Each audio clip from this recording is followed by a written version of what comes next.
A melhor estratégia para operar ouro. A melhor estratégia para operar ouro.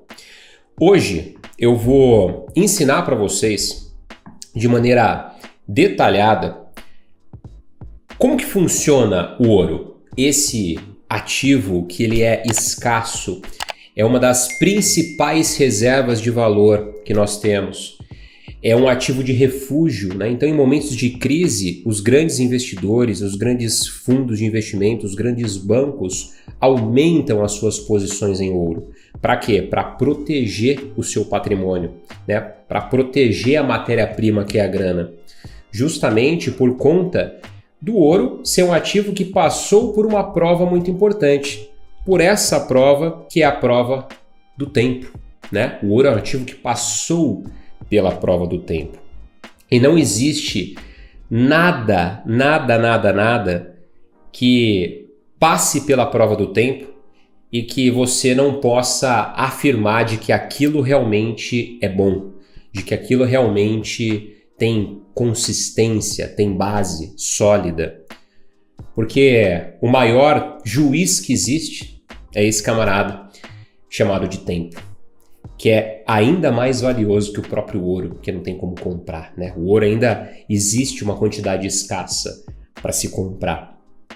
A procura é maior do que a quantidade disponível, porém ainda existe. Agora tempo, velho, passou, não tem como comprar, não tem como voltar atrás. Vamos lá. Por que Shao? Porque em algumas corretoras, não é o caso específico da XTB, né? Mas por que em algumas? Eu vou trazer toda a base para vocês aqui, tá? Todos os pontos, todas as vírgulas, todos os acentos.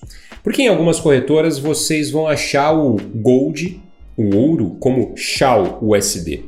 Olha só, algumas corretoras usam a sigla Shao para fazer referência ao Gold, ao ouro, por se tratar de uma descrição em conformidade com a norma ISO 4217. Que rege o código de 3 letras. E olha só, de acordo com essa designação do metal AU, extraído da tabela periódica em conjunto com a letra X, formam a nomenclatura do metal amarelo, tá? Então, por que Shao? Porque vem de AU, que é a referência na tabela periódica ao ouro, ao metal amarelo, acrescido da letra X antes do próprio AU. Tá? E aí o USD é porque o Shao, né, o ouro, está em paridade com o dólar americano, ok?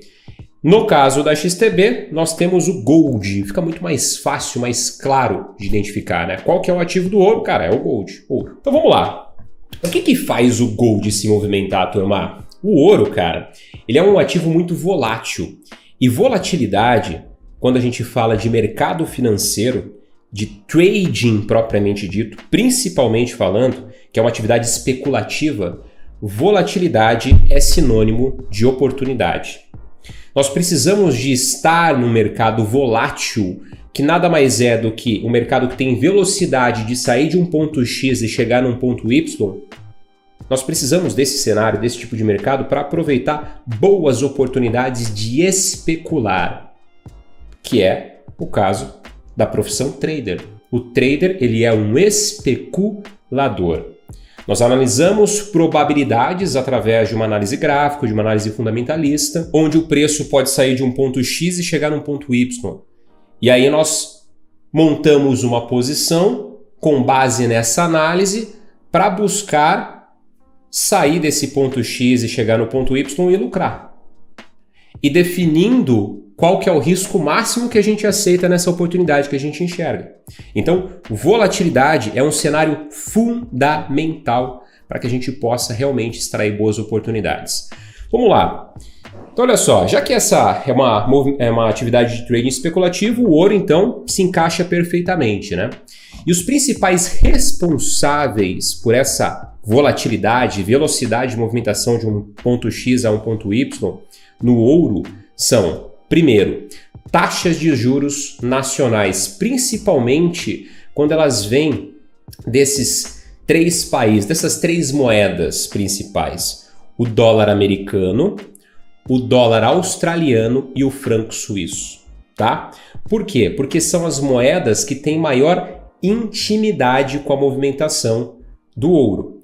O caso do dólar americano, porque é o dólar americano, né? Uma moeda global. No caso do dólar australiano, porque a Austrália é um dos grandes produtores de ouro do mundo, está numa briga ferrenha com a China para assumir o topo da lista, topo do ranking. E em terceiro lugar, o CHF, o franco suíço, por quê? Porque o franco suíço tem a sua moeda em grande parte lastreada a ouro, ok? Então quando a gente tem taxas de juros, notícias fundamentalistas envolvendo taxas de juros dos Estados Unidos, da Austrália ou da Suíça, tende a aumentar a volatilidade no ouro. Além desses eventos fundamentalistas, né, nós temos alguns eventos geopolíticos, como o Brexit, que é a saída, né, do Reino Unido da União Europeia, que aconteceu, tá no processo, que ele vai, não vai, desenrola aqui, desenrola ali. Isso causa frenesi e volatilidade e automaticamente o ouro também participa dessa movimentação, dessa volatilidade. Pandemia, enfim, vários eventos a nível global tendem a impactar o ouro. Se a gente olhar o gráfico do ouro na pandemia, deu aquela guinada, né? Por quê? Porque é um ativo de refúgio. Eu vou proteger meu patrimônio. Como? Me posicionando em ouro. Então o mundo olhou para isso e falou, cara, vamos aumentar nossas reservas em ouro, as nossas posições em ouro. Além disso, qual o outro ativo que também se beneficiou da pandemia? As criptos, né, de maneira geral, mas principalmente o ouro das criptos, que é o Bitcoin. E o terceiro motivo pelo qual o ouro se movimenta bastante, tem essa volatilidade, são os níveis de oferta e demanda, né? Ou seja, tem muita procura e pouca disponibilidade do ativo. Isso faz com que ele fique mais volátil, com que ele fique mais caro, a tendência a longo prazo é subir, existem alguns momentos de correção, obviamente, porque nada sobe eternamente nem desce. Por exemplo, nós vamos para o gráfico daqui a pouco, o cenário que eu enxergo no ouro neste momento, no cenário atual, ele é mais de baixa do que de alta. Mas existe fundamento através da análise técnica, através de fatores econômicos, que nos mostram essa direção de correção. Mas se a gente for falar num longo prazo, assim, num long term, num buy and hold, a gente pode pensar, obviamente, numa estrutura de alta do ouro. Qual que é a correlação que nós temos com o ouro, tá? Existem alguns ativos que têm correlação positiva, ou seja, tendem a se movimentar na mesma direção que o ouro está se movimentando.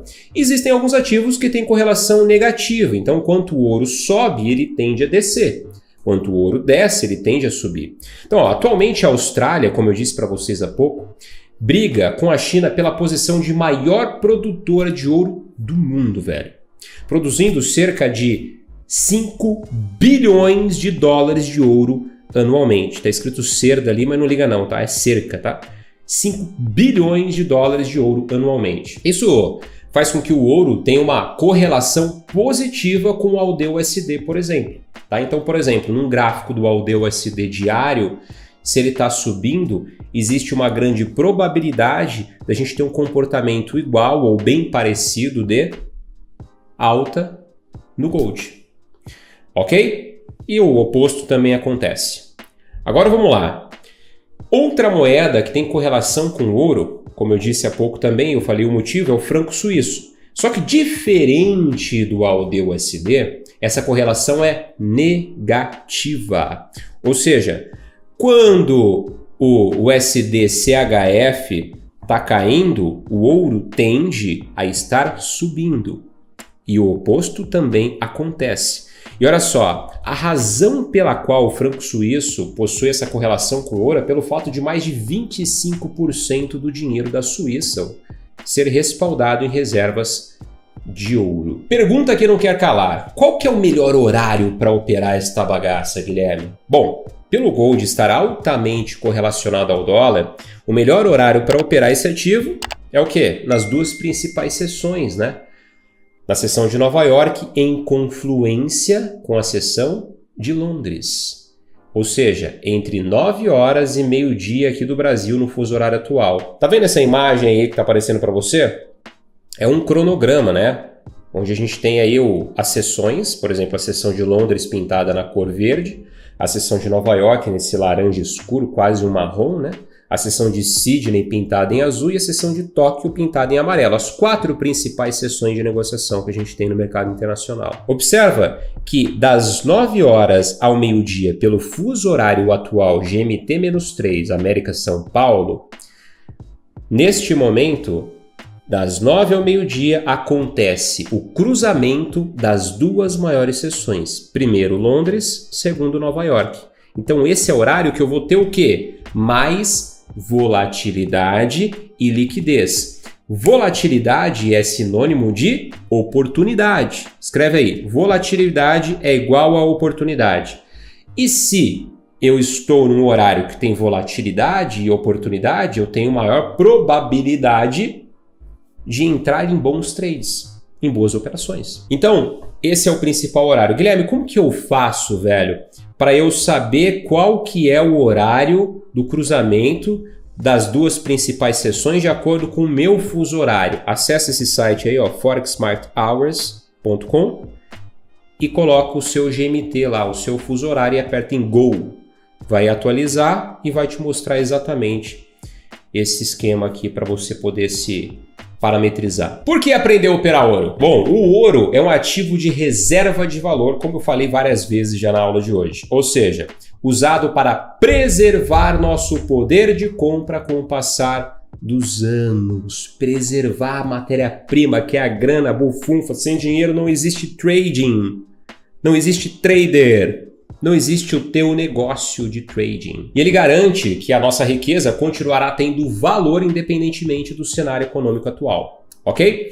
Por isso, a reserva de valor é muito usada por investidores para proteger o patrimônio durante crises políticas, econômicas, quando as turbulências do mercado podem derrubar o valor de ativos e corroer a rentabilidade dos seus investimentos. O ouro é uma reserva de valor clássica que passou pela prova do tempo e se sustenta historicamente como um refúgio em tempos de incerteza. Por isso, meu querido, minha querida, eu falo para vocês, olhem com carinho para o ouro. Guilherme, eu não pretendo fazer day trading no ouro. Faz swing trading, olha com carinho. O ouro traz grandes oportunidades. Eu hoje, atualmente, eu opero muito menos day trading do que swing trading no ouro. Eu olho para o ouro mais com uma visão de longo prazo, de médio e longo prazo. Joia? Olha com carinho. Bora lá. Existem algumas razões para que isso aconteça, né? Pelo fato do ouro ser buscado como esse ativo de refúgio, de preservação de capital e tudo mais. Primeiro, escassez. Há uma oferta limitada de ouro que não pode ser expandida por bancos centrais. Então não tem como eu imprimir ouro igual se imprime dinheiro. Não tem como. Não tem como. Não tem como eu fazer essa jogada monetária para dar uma equilibrada na taxa de juros, na economia e etc e tal. Cara, o ouro, ele é da natureza. Enquanto eu conseguir descobrir ouro, eu tenho, mas ele é escasso. Chega uma hora que acaba, não tem mais de onde tirar. Quem tem, quem não tem, fica sem. Percepção de valor. As propriedades intrínsecas do metal precioso atraem o quê? Os holofotes, os olhares, as atenções de compradores por séculos e séculos e séculos. Se a gente olhar nos livros, velho, a gente vai ver as pessoas negociando o ouro, vislumbrando o ouro, desde os primórdios até os dias de hoje. E que utilizam para adorno e reserva de valor. Então, pô, anelzão de ouro, brincão de ouro, correntona de ouro, relojão de ouro, um adorno e reserva de valor, como a gente já falou. E por fim, alta liquidez. O ouro é considerado um metal de fácil negociação. Então, se eu tenho o ouro aqui, né, físico, eu consigo negociar ele facilmente. Quem já não foi lá no centro de uma grande cidade, acho que não precisa ser grande cidade, uma pequena cidade, viu lá o camarada com o coletinho lá, compra o ouro, né?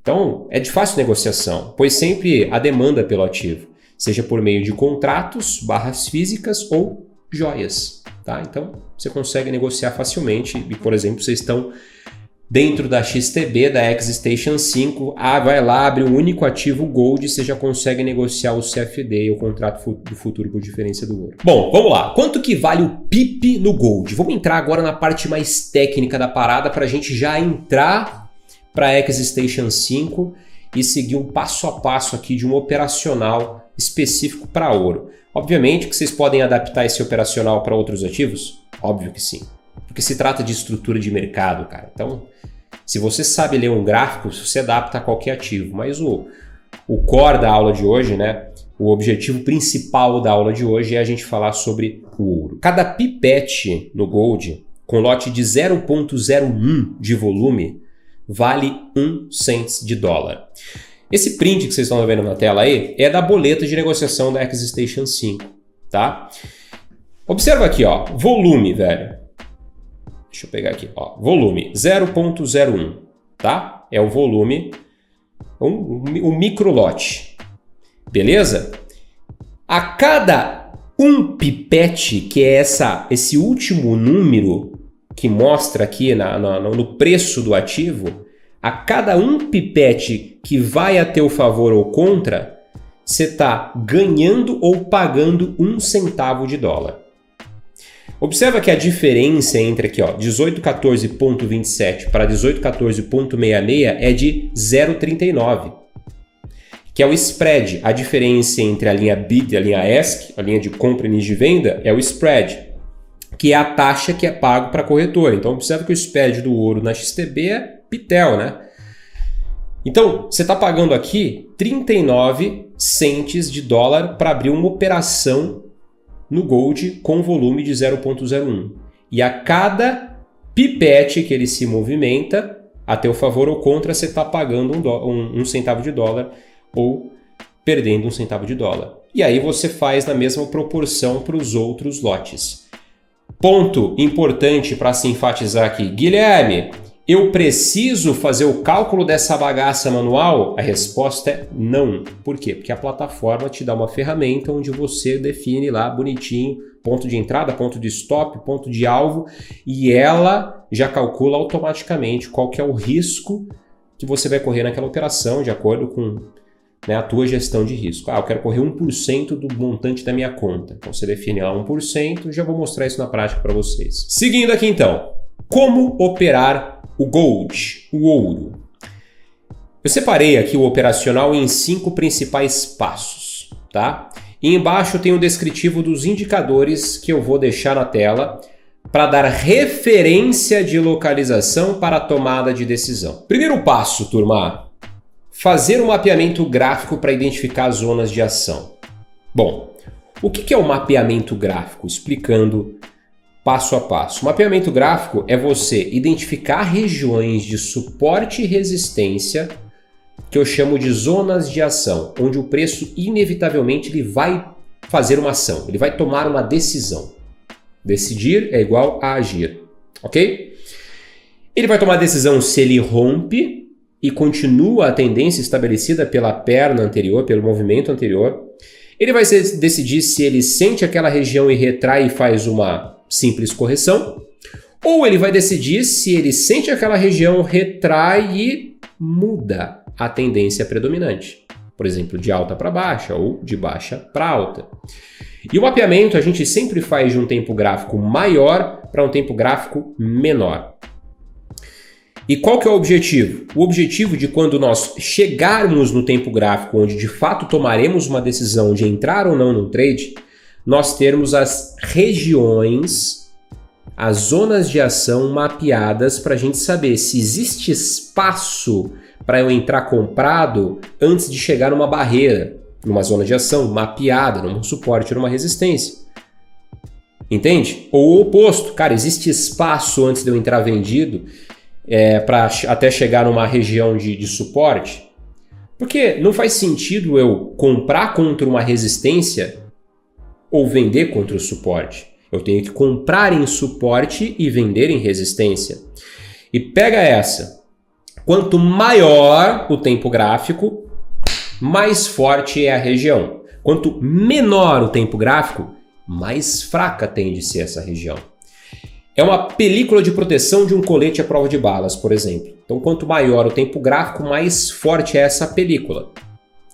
Sabe aquele ditado da avó, água mole e pedra dura, tanto bate até que fura? Pois é, para furar uma película de um gráfico mensal é muito mais difícil, não estou falando que é impossível, mas é muito mais difícil de furar do que uma película de um gráfico de 1 minuto, entende? Ponto número 2, identificar a tendência macro e a tendência momentum.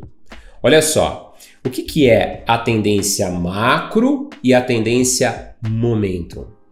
A tendência macro, como o próprio nome diz, é aquela tendência de longo prazo, mais longa.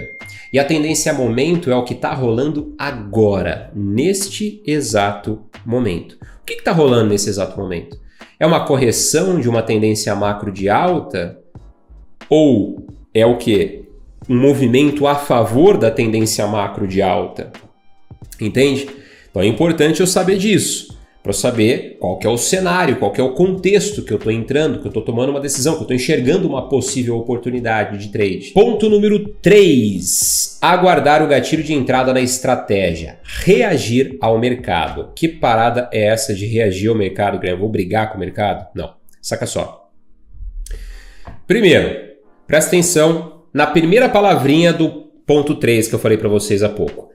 Aguardar. Essa palavra já entrega o lance do reagir, tá? Então, eu aguardo um movimento do mercado e reajo ao movimento do mercado. Então, o mercado ele me mostra um candle de força compradora numa região de suporte mapeada. Além disso, eu tenho uma divergência no oscilador no RSI e está fechando este candle de força compradora nessa localização, dentro desse contexto todo, acima da média exponencial de 7 períodos. Gatilhão top. E aí eu vi que tem o espaço para o mercado subir até uma próxima região de resistência. Ponto número 4 agora. Definir o ponto de proteção, stop, com o risco desejado. Simples assim, velho. O que é o ponto de proteção? O seu stop. O stop está lá para proteger a sua matéria-prima. Primeira regra da gestão de risco. Para você ganhar, você tem que aprender a perder. Ok? Então, você tem que definir um ponto de proteção. Qual que é o máximo que você aceita que o preço vá contra você e a partir daquele momento você quer estar fora? Para proteger a sua matéria-prima, que é a grana, a bufunfa, é a matéria-prima do trader. Dentro do risco desejado, qual que é o percentual de risco que você aceita correr por operação de acordo com a tua conta de trading? Ou até mesmo o valor monetário. Você tem que ter clareza disso para poder fazer uma boa gestão de risco e construir um negócio que passe pela prova do tempo, a mesma prova que o ouro passou. Agora vamos para o 5º ponto, velho. Definir o alvo ideal. O alvo ideal. Os níveis de gestão do trade VRAL e VRAL. O que é o alvo ideal? É aquele alvo que você fala assim, mano, se for até lá, caraca, é um VRALzão lindo que vai rolar. Agora, você não vai colocar toda a tua esperança do mercado ir até lá, porque às vezes não vai, velho. Às vezes ele não vai ter força para chegar naquele alvo ideal que você projetou. E você não vai projetar simplesmente porque você acha bonito aquela região. Não, existe fundamento para você projetar. Eu vou mostrar no gráfico para vocês daqui a pouco. Mas é importante você saber quais são os níveis de gestão do teu trade, da tua operação propriamente dita. Você pode usar Fibonacci para isso e fazendo a gestão nível a nível. Você pode usar a própria média exponencial de 7 períodos, que é uma média de gatilho na estratégia que eu vou ensinar para vocês, para fazer a gestão do trade uma vez que você entrou nele. Entende?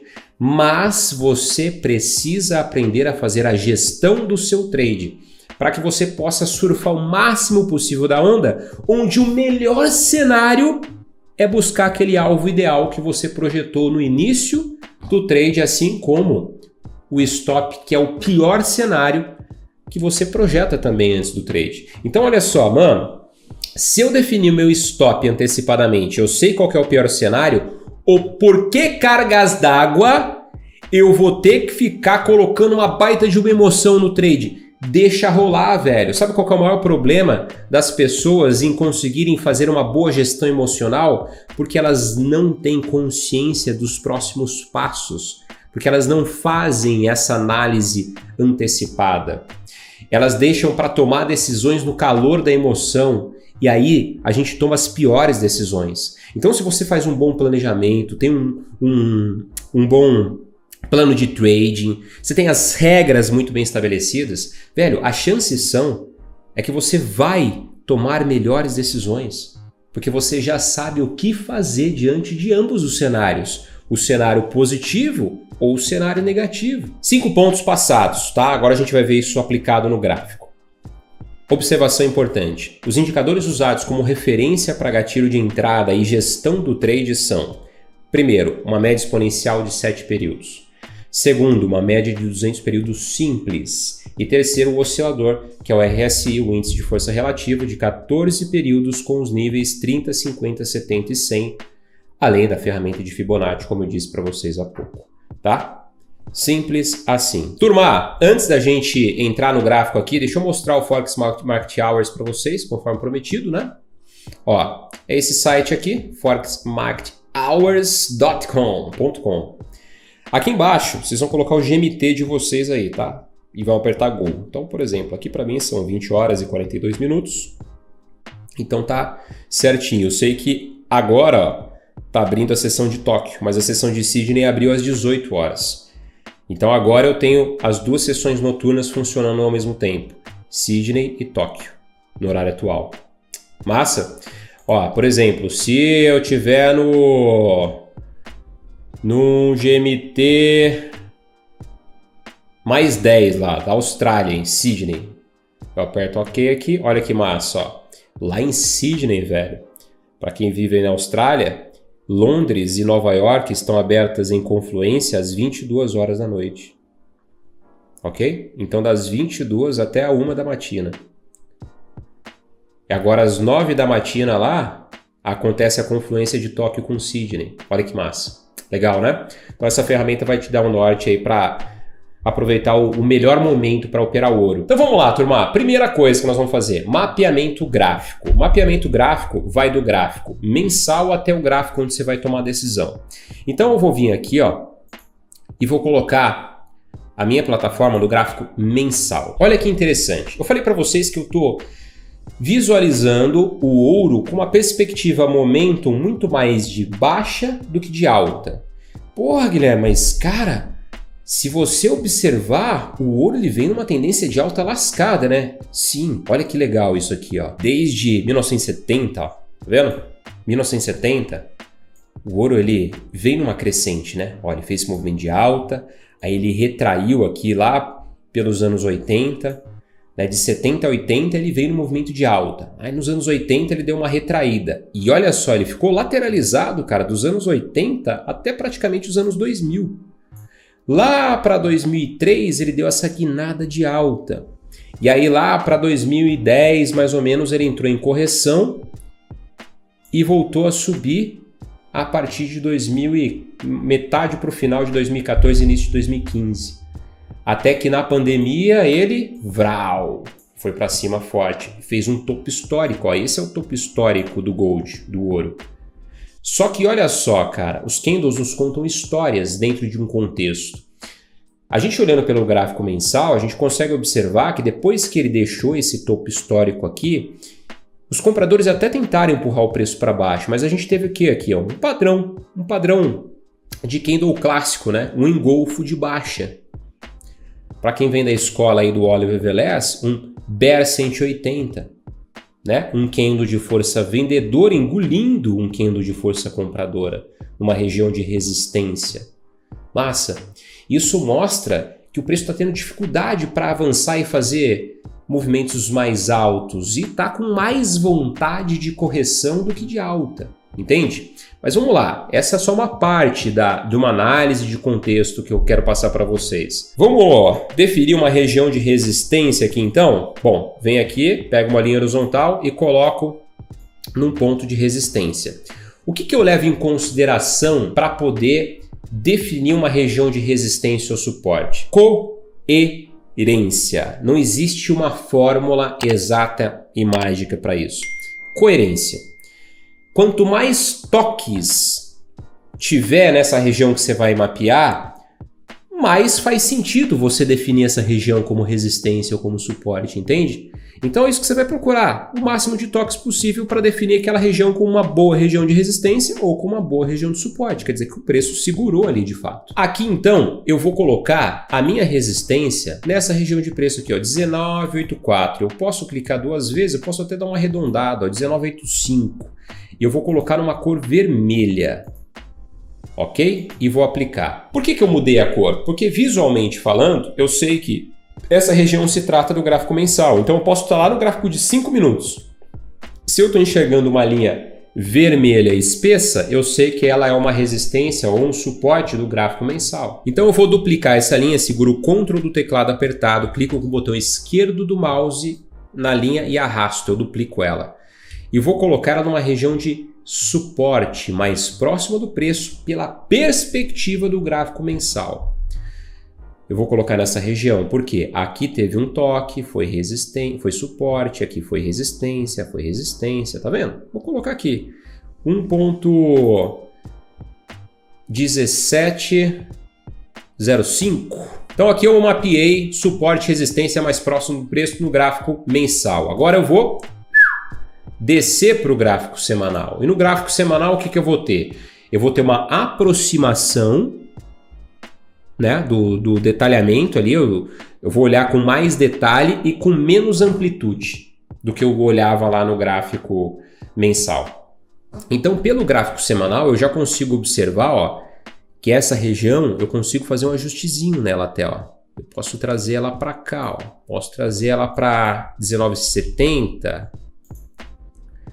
E essa daqui eu posso trazer ela para cá em 17,20.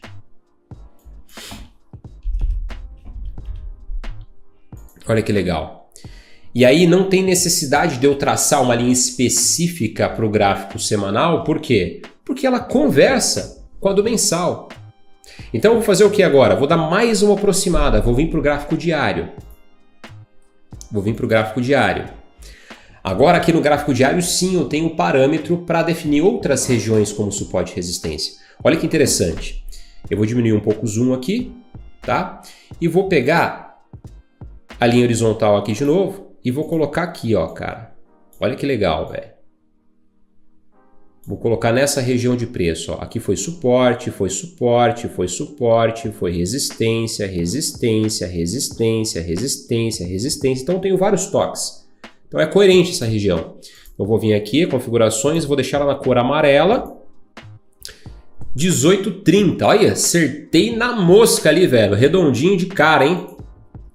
Bons presságios isso. Amanhã no NFP vai dar uma derretida no ouro. Amém.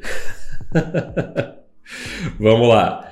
Então aqui, velho, eu tenho uma região de resistência interessante. Posso traçar uma região de suporte aqui? Posso, cara. Posso vir para cá, ó, por exemplo, ó, duplicar essa linha e colocar ela nessa região aqui. Faz sentido? Ó, suporte, resistência, resistência, resistência, suporte, suporte, suporte. Eu percebo que o preço está dentro de um range. E olha que interessante. Existe um padrão gráfico sendo formado aqui. A média de 200 ela funciona como suporte, resistência dinâmico, mas daqui a pouco a gente fala sobre isso, tá? O preço segurou nela como resistência, né? Existe um padrão gráfico aqui de reversão, que é o quê? Um topo duplo, ó. Pá, pá, pá. Ó, topo, topo, quase triplo, né? Teve mais esse teste aqui. Se eu tiver um rompimento dessa região de suporte aqui, eu posso projetar, inclusive, essa mesma distância para baixo como alvo, que vai conversar com essa região aqui de suporte do passado. Ó, ó. Suporte, suporte, resistência, resistência. Pegaram? Pegaram? Então, eu mapeei aqui no gráfico mensal, no gráfico semanal e no gráfico diário. Vou descer para o gráfico de 4 horas aqui para a gente ter um detalhamento ainda maior, tá? Olha que legal, velho, no gráfico de 4 horas. Ó. Quando o mercado chegou naquela região que nós mapeamos no gráfico diário, olha o engolfo de baixa que deixou aqui no segundo teste, né?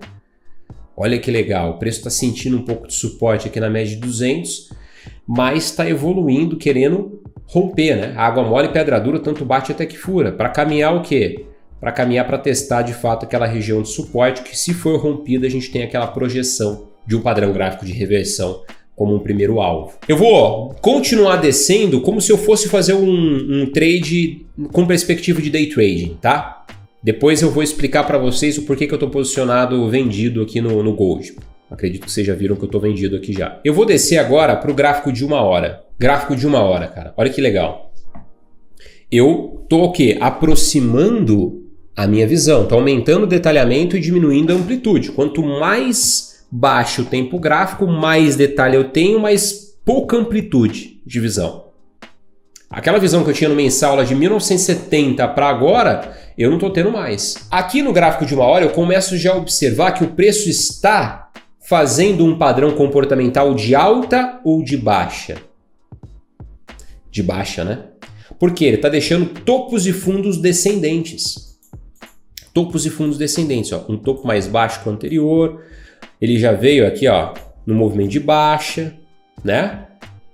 Ele está fazendo topos e fundos descendentes. Então eu já começo a procurar por mais venda ou compra aqui no Gold com a perspectiva intraday. Mais venda, né? Mais venda. Então vamos descer mais aqui agora. Vou descer direto para M15 agora, tá? E olha que legal em M15. M15, deixa eu personalizar a vista do gráfico e colocar os separadores de períodos aqui, ó.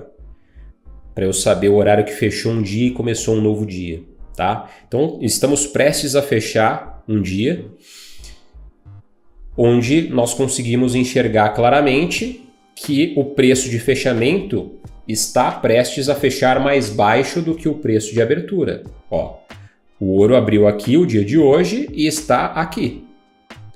Então isso me mostra que ele de fato está fazendo um movimento de correção, de venda. Com base nisso, eu vou dar prioridade para buscar por oportunidades de compra ou de venda no ouro, no intraday.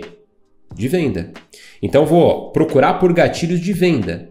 E aí como que eu posso projetar os meus alvos diante disso? Através das zonas de ação mapeadas. Olha que interessante. Se tratando de intraday, além dessas regiões de mapeamento gráfico que nós fizemos de um time frame maior para o menor, qual outra região que é importante você mapear? Máxima do dia anterior, mínima do dia anterior e preço de abertura do dia. Vamos mapear? A máxima do dia anterior não faz sentido eu mapear porque ela já conversa com aquela região do gráfico diário. Como que eu sei que é gráfico diário? Porque eu pintei da cor amarela, que é essa região aqui. A mínima do dia anterior faz sentido. Eu vou mapear ela aqui, ó. Pá. É o mínimo que o preço chegou no dia de ontem. Como que eu sei que é o comportamento do dia de ontem, velho? Como que eu sei? Porque eu tenho separadores de período. O que aconteceu aqui dentro, ó, dessa linha vertical para essa linha vertical, foi o que aconteceu no dia de ontem, ó, no dia 4/8. E isso aqui é o que está acontecendo no dia de hoje, no dia 5/8. Então aqui eu tenho a máxima do dia anterior, a mínima do dia anterior. Eu vou mudar a cor aqui, para a gente continuar com aquela referência de cores diferentes e tudo mais. E o preço de abertura do dia, um outro preço que eu vou mapear também, que é esse camarada aqui. Agora eu vou aumentar o zoom para ficar mais claro, que é exatamente no ponto de abertura do primeiro candle do dia, esse camarada aqui. E olha que interessante, turma. Quando o mercado abriu, ele ficou lateral, segurando na média, tá vendo? A média de 200 funcionando como resistência dinâmica aqui, até que, naquele horário que eu falei para vocês, a abertura do mercado americano em confluência com o mercado de Londres, com a seção de Londres, vral, realmente os ursos se posicionaram, aumentou volatilidade, aumentou liquidez e nós tivemos um candle de força vendedora fechando abaixo da região do preço de abertura depois de vários testes na média de 200 sem sucesso. E este candle aqui fechou abaixo da média de 7 períodos exponencial. Que top, velho! Com base nisso, eu posso fazer o quê? Eu posso entrar vendido no fechamento, uma ordem pendente, logo abaixo do fechamento, né, da mínima do candle que fechou abaixo da média de 7, que deu esse gatilho de entrada dentro dessa análise de contexto. O stop loss aqui eu coloco acima dele, por quê? Porque eu tenho uma película de proteção aqui para me auxiliar, que é a média de 200. Poderia colocar aqui em cima? Poderia, mas ia ficar muito caro. Esse candle aqui já é um candle grande. Então é mais coerente eu colocar aqui, acima dele, por conta de eu já ter uma média de 200 como uma película de proteção, como eu disse. E aí, o único ponto de atenção que eu vou precisar ter é com essa região aqui, que ela é o quê? A mínima do dia anterior. É uma região que o preço pode parar. E aí, cara, eu vou fazer o quê? Quando o preço chegar aqui, eu posso simplesmente pegar o meu stop e trazer o quê? Para o break-even. Posso proteger, porque eu sei que aqui é uma região que o preço pode sentir. Então eu já faço uma gestão do meu trade com base na ação do mercado. Quando que eu saio com a parte integral? Eu posso simplesmente definir que eu vou sair em 1 para 1, em 2 para 1, ou usar a média exponencial de 7 períodos para me trazer uma referência de trailing stop. Como que eu faço isso, Guilherme? Quando um candle fechar contra a média, então se eu estou vendido a favor da média, são candles que fecham abaixo dela. E contra a média é um candle que fecha acima dela. Aconteceu quando isso? Aqui, ó. Esse cara fechou acima da média exponencial de 7 períodos. Nesse caso aqui, eu pegaria o meu stop, que já estaria no break-even, por exemplo, e colocaria onde? Pouco acima desse candle. Teria me tirado logo no próximo candle. Mas eu teria pego esse movimento, basicamente um trade de 1 para 1, com gestão. Quando o mercado trabalhou abaixo dessa região, que é a mínima do dia anterior, ele voltou e testou essa região que antes era suporte, chão, como resistência, teto.